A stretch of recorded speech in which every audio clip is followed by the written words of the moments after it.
Jay Billis, do you hate fun? College basketball is not the NBA. Yes, I agree that they should have better rules, but you should not arrest people because they storm the court.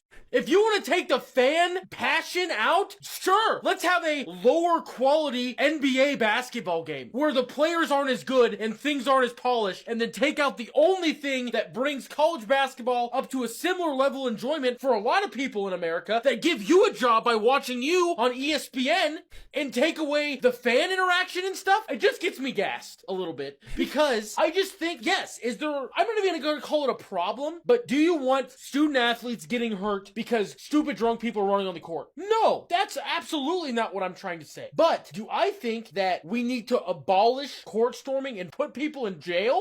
That's craziness. Yeah, that's put crazy. People in jail part for sure. My question on this is, like, what I've been confused about, I haven't looked into it too deep, so I might be totally wrong. I'm confused by the whole proposal in and of itself of banning court storming, because isn't that already not allowed? You can't really stop it once people all decide to storm the court. It's banning as in like making the punishment so aggressive for the school and or people that do it, it essentially just disappears. Like one of them, for every court storm, the school would be fined $1 million.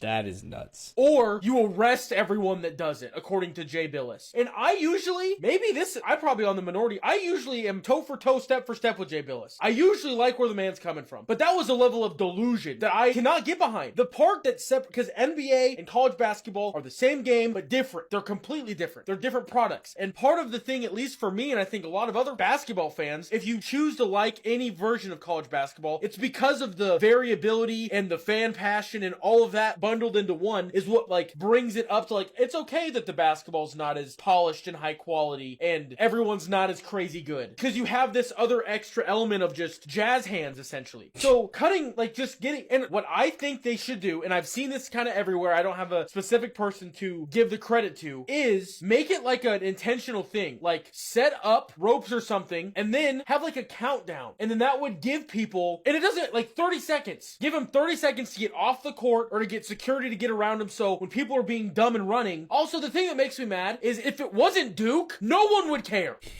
If it wasn't a Duke person. And also, one of the better players. Yeah, it could have been any of the guys that made the huddle around Filipowski. Yeah. And everyone would have just been like, that's unfortunate. Also, both of them flopped. Him and Caitlin Clark both flopped. Filipowski sold it a lot better than Clark did, where she was walking away wounded. But I, in my heart of hearts, believe that man flopped. So is he hurt, though? No.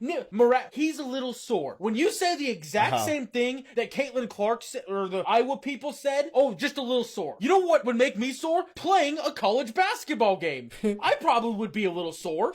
And I get that, like, it is bad. Objectively, it is bad that the stupid drunk idiot, I'm saying they're drunk, probably are. They just ran into someone that's like entire livelihood is keeping their body in shape and going to be playing in the NBA in months. Mm-hmm. But that means that we have to remove, like, court storming itself isn't the heart and soul of college basketball, but it's like that, like, I don't know. It just would be taking away an essence, a piece of it. And you'd be like, and whatever. People have already yelled at me and said, you just don't like it because your team never gets stormed on. Yeah, so? We're the Stormers. That doesn't bug me. Yeah, we're bad. If you look up a graphic, longest droughts in NCAA tournament wins, men's basketball. You know what's next to Nebraska? It's not a year. It says the word never. I'm aware. You don't need to bring it up. Yeah. We're a poverty program. We're on our way up, though. Anyway, I got a little bit unhinged on that one. I just think, to me, that's like the same thing as like, we had some players slip on confetti. No more confetti when you win the finals.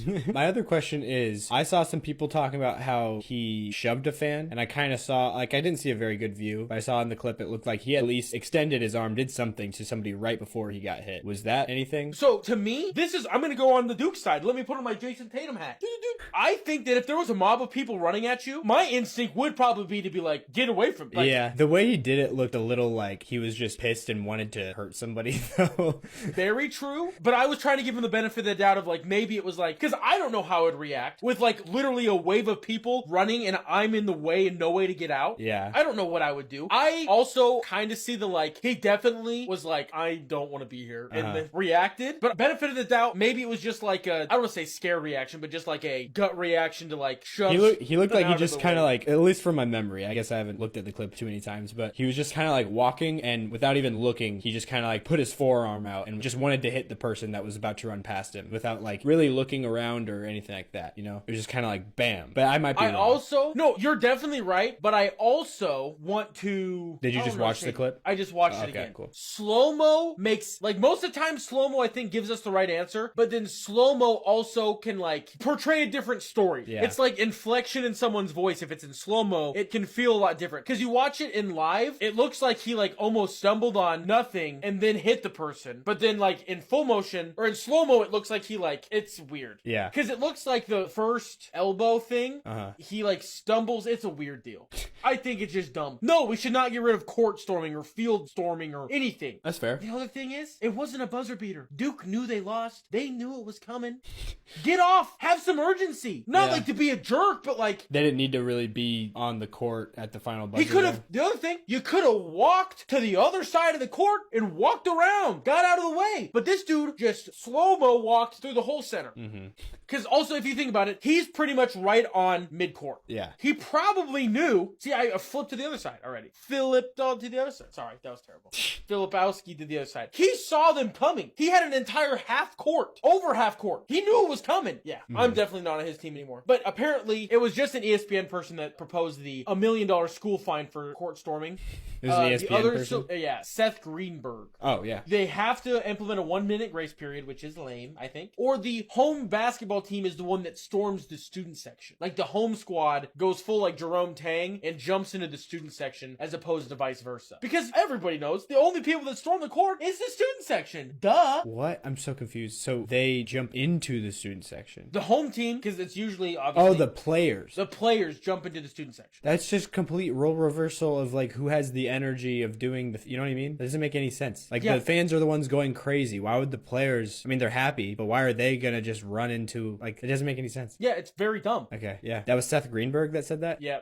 Well, him and Jay Billis are like two of the biggest college basketball analysts there are. But yeah, some weird opinions there. I guess I'm not a college basketball person, so I might be, you know, not in agreement with what the majority of that community feels, I guess. But yeah, I'm not sure. I was making sure that I was not misattributing the one that said that they all should be detained and given citations. That was Jay Billis. I did not want to misattribute the stupid idea to anyone else. Makes sense. That was very good. You did your due diligence on that one. And like I said, I'm usually... Jay Billis says some things that makes a lot of other people mad. I'm usually on like, okay, I get it. I see where we're coming from. Not this one. This one I'm about as anti... If Jay Billis is Christ, I'm... Never mind. What were you about to say? The Antichrist. Oh, okay. What did you think I was going to say? I didn't know if you said Pontius Christ. Pilate or something? I didn't know if you said Christ or not, because like just hearing you say if he was Christ, I was like, where is that going to go? Yeah, no, I'd be the anti because I'm anti, but that's a bad analogy. Borderline blasphemous, probably. Anyway, NBA news.